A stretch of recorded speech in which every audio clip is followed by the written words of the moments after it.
Batman 2049 back with another What If.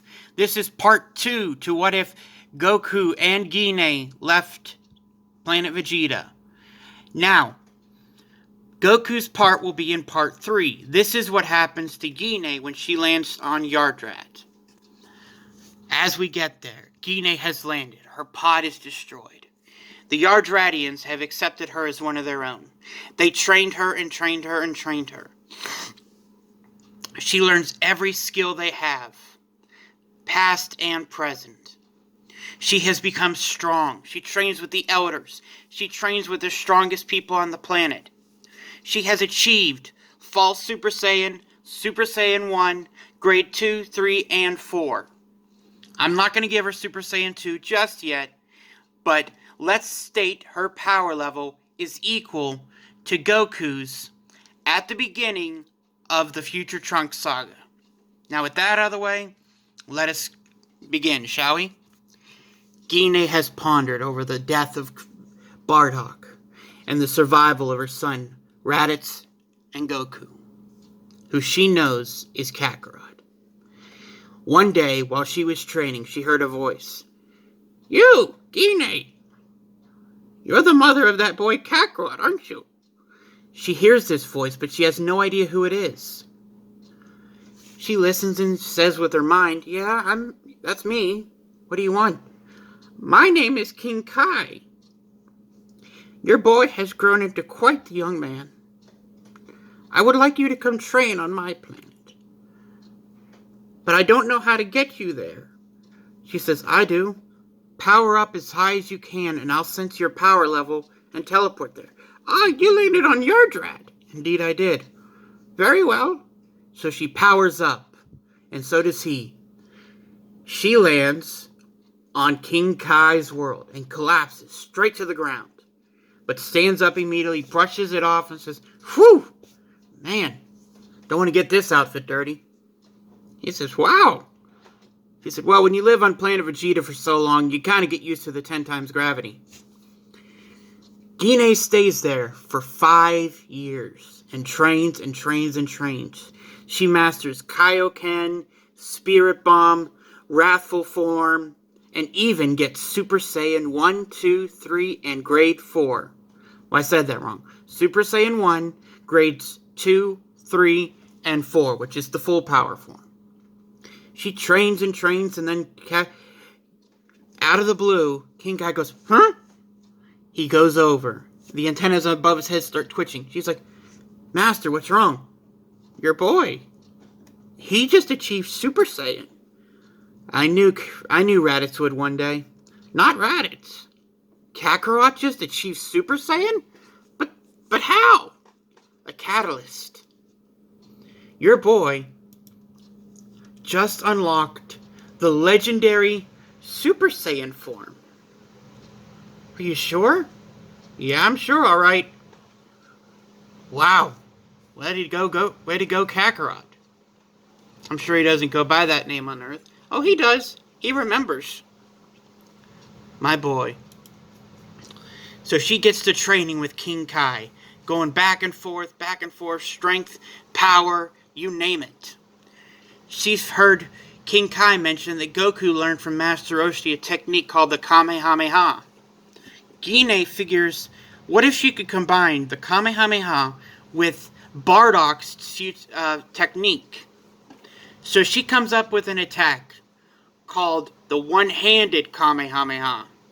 She charges up, but instead of it being a straight beam, it's like a big, gigantic ball.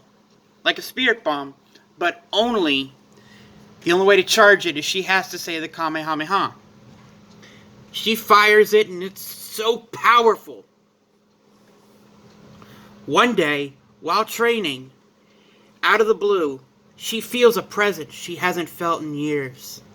She says, "King Kai, whatever happened to Frieza?" "He's still out there, Gine. Your son will be the one to defeat him." "You told me yourself." "Yes. I still worry about my boy every day." King Kai says, "Don't worry. You'll be fine, and so will he." So Gine trains. And then one day, she comes out in her base form and says to King Kai, I think it's time for me to go back to Planet Yardrat. I want to protect those people. Make it my home, if you will. Maybe one day I'll see Kakarot. Maybe. But it's time for me to leave, King Kai. He said to her, Indeed. I will give you the permission to go.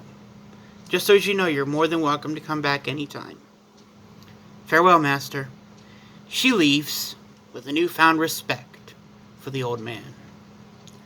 When she gets back to Planet Yardrat, they see her and welcome her with open arms. Everything's going good for Gine. No problem whatsoever.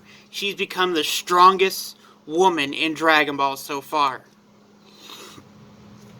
She's mastered Super Saiyan. So she goes up against the Elder.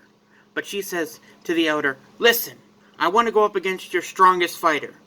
The one who wins will be this planet's protector. So they fight. Gine promises not to use her Super Saiyan or Wrathful forms. She fights and fights and fights and fights and fights. And finally she pushes the Elder back.